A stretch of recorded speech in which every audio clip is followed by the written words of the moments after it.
جو انسان آپ کو توجہ نہیں دیتا وہ آپ کی توجہ حاصل کرنے کے لیے ترسے گا۔ آپ نے صرف اس سائیکالوجی پر عمل کر لینا ہے۔ دیکھیے، سب سے پہلا کام تو یہ کہ آپ نے بالکل خاموشی اختیار کر لینی ہے۔ جب آپ نے بار بار میسج، کال، رابطہ کر کے دیکھ لیا ہے کہ صحیح طریقے سے رسپانس آپ کو نہیں مل رہا، آپ کو توجہ، آپ کو اٹینشن نہیں مل رہی، تو آپ نے بالکل خاموشی اختیار کر لینی ہے، ٹھیک ہے؟ اور دوسرا کام یہ کہ آپ نے اس انسان کو محسوس نہیں کروانا کہ آپ کو کوئی فرق پڑ رہا ہے۔ بعض اوقات لوگ خاموشی اپنا لیتے ہیں، لیکن جب دوسرا انسان وہ رابطہ کرتا ہے تو اس کو واضح محسوس ہوتا ہے، آپ اس کو بتا دیتے ہیں کہ جی میں کتنی مشکل میں میرے دن گزر رہے تھے، میں نے کتنا آپ کو مس کیا، ٹھیک ہے؟ تو یہ غلطی آپ نے نہیں کرنی۔ اندر سے آپ کو ڈیفینیٹلی فرق پڑے گا۔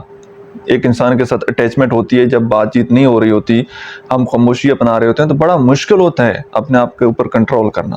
لیکن جس دن آپ یہ اس انسان کو فیل کروانا چھوڑ دیں گے نا کہ مجھے تو کوئی فرق نہیں پڑ رہا، آپ کانٹیکٹ کریں نہ کریں، تو پھر دوسرا انسان آپ کو کھونے سے ڈرنے لگ جاتا ہے۔ یہ ریورس سائیکالوجی ہو جاتی ہے کہ جو چیزیں وہ آپ کے اوپر اپلائی کر رہا تھا، پھر آپ اس کے اوپر اپلائی کر دیتے ہیں، تو پھر وہ انسان کوشش کرنے لگ جاتا ہے، پھر وہ انسان آپ کو کھونے سے ڈرتا ہے۔